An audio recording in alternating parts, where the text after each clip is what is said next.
Eu vou perguntar então pra vocês. Orlando, Ana, vocês já investiram em Bitcoin? O que vocês acham? Já me arrependo de não ter feito lá atrás, cara.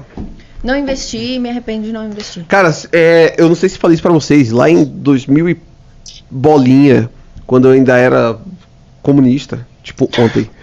Mas, ano passado. Semana passada, não, brincadeira. Quando eu ainda era... Deixa eu ver aqui quem tá na thumb. Tá o Junito, tá o Jota! Peraí, pô, tá o engenheiro Léo, que chegou ontem. Tá o Lula e o Bolsonaro. Aí tá a Ana Hering, tá o Antum, não é uma pessoa, é o Antum e o Impera. Não, assim, absurdo, velho. Isso aqui é papo de eu pedir demissão hoje. Eu acho, Orlando.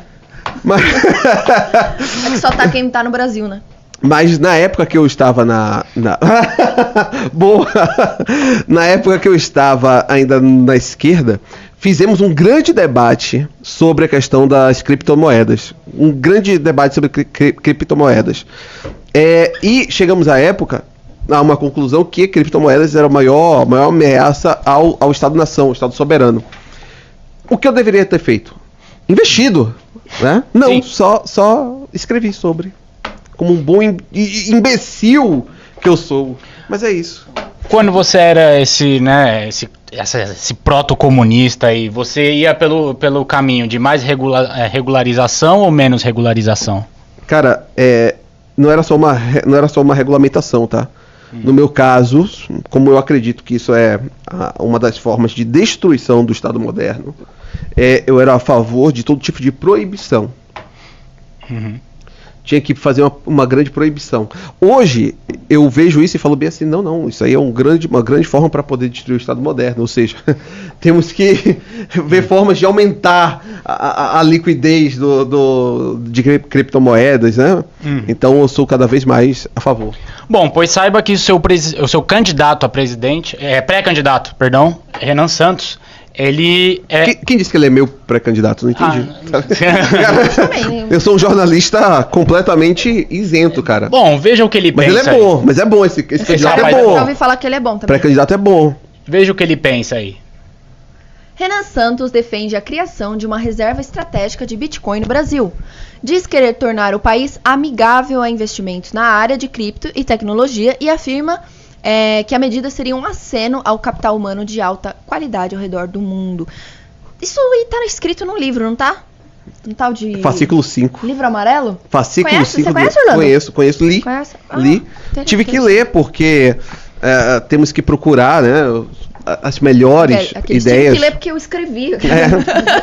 Não, incrivelmente, na parte que eu escrevi, tá lá sobre a reserva de Bitcoin. Sim, então.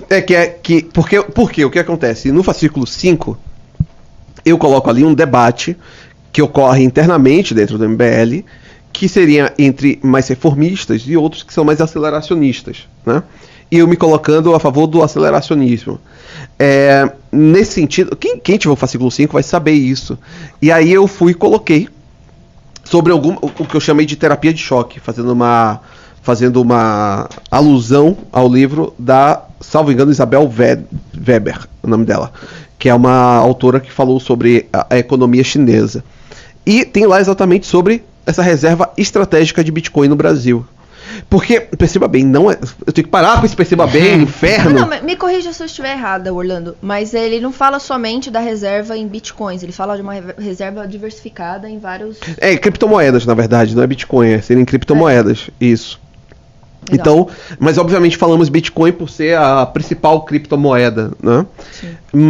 Mas a ideia é você ter uma reserva estratégica em criptomoedas, até para você conseguir se proteger contra congelamento de ativos. Um país precisa ter formas de fugir das sanções internacionais, né?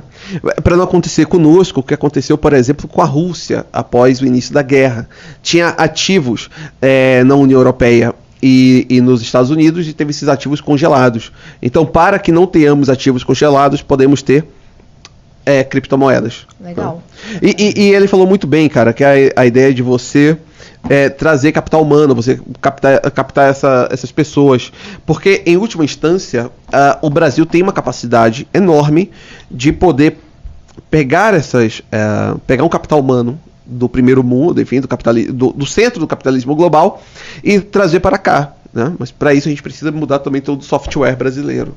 Sim, perfeito, maravilhoso. É isso. Então você concorda com o pré-candidato à presidência do Partido Missão, Renan Santos? Não, concordo plenamente. Esse candidato é muito bom, cara. muito É um bom. grande candidato. É um grande candidato. É isso. Bom, vou jogar uma pergunta aí para vocês. Diga. Como o Bitcoin ele é muito descentralizado, ele poderia minar de alguma forma o controle que o Banco Central tem sobre a moeda brasileira? Sim, sem dúvida nenhuma. Olha só, a gente aqui vai ser uma discussão um tanto quanto anterior, mas o ponto é o seguinte: temos que pensar de um modo anterior quais são os papéis do Estado moderno hoje, o que sobrou de papel, né, do Estado moderno. Bom, sobrou emissão de moeda, que é basicamente isso, emissão de moeda, ou seja, contração de dívida, né, capacidade de você contrair dívida, e o segundo é de segurança. São esses dois grandes pontos que fazem ainda o Estado moderno ter alguma funcionalidade. Agora imagine o seguinte: se você consegue retirar do Estado uma das suas principais prerrogativas, que é a emissão de moeda. Então, você retirou isso, você consegue enfraquecer um dos últimos pilares do Estado moderno, né? Mas em boa parte, os estados estão conseguindo, e aí é que está uma das questões, como o Bitcoin, como a maioria das criptomoedas, mas vou colocar Bitcoin por ser a principal delas, como elas são de algum modo tem certa neutralidade, né? Os estados estão se aproveitando dessa neutralidade para atuar em favor de proteger seus próprios ativos. Ainda mais em um momento que se aproxima de grandes guerras entre nações. Estamos perto de um momento de guerras regulares, né? Então, para que todos os estados possam proteger seus ativos, eles estão recorrendo a reservas em Bitcoin. Essa reserva estratégica serve, inclusive, para que você consiga se colocar em uma posição de não ficar dependente do dólar, por exemplo, né? Que hoje fazemos muito negócio em dólar, e para que você consiga sair disso, cada vez mais estados estão recorrendo. Uma coisa importante: imaginem que haja uma grande guerra entre China e Estados Unidos, né? Como que o Brasil estaria nessa situação? Eu acho que uma grande guerra, não acho provável, é bom deixar claro, mas se ocorresse uma grande guerra dessa, muitas moedas iriam simplesmente colapsar nesse processo. E o real seria uma delas? Não sei se o real seria uma delas, porque o Brasil tem condições anteriores para conseguir manter, porque nós temos certas riquezas estratégicas, né, que poderiam entrar nessa balança, mas não temos condições de processamento. Então, esse é um problema grande. Sim. Outro problema grande é que, quando a gente pensa o que seria a emissão de moedas, ou melhor, o que seria que faz os países hoje conseguirem se manter solventes? É a capacidade de contração de dívida. Bom, o Brasil não parece ter grande capacidade mais de contração de dívida, o que é um problema. Mas isso aí eu acho que vamos deixar isso para depois. A minha grande questão em uma grande guerra dessa, se o Brasil quisesse continuar fazendo negociações com China, por exemplo, não seria em sua moeda nem na moeda chinesa, em uma grande guerra. Como seria isso? Através de Bitcoin. Como seria o negócio com os Estados Unidos? Aí eles iam querer fazer em dólar. Sim. Para que consigamos burlar isso... Por isso que é importante a gente ter uma reserva plural de moedas para conseguir Exato. um possível cenário futuro. Exatamente isso. Então acho que essa é uma das melhores propostas que o Renan tem. Uma das melhores. Cara, é porque na verdade o Renan Santos tem uma sequência, velho, de boas propostas. O Renan esse Renan Santos é muito bom, velho. Assim, alguém sabe o partido desse rapaz? Acho que é aquele da onça, sabe? Da onça. Ah, eu lembro alguma coisa, missão. Isso, missão. que tem um amarelo ali. Sim, porra, bom pra caramba, velho. Esse mesmo.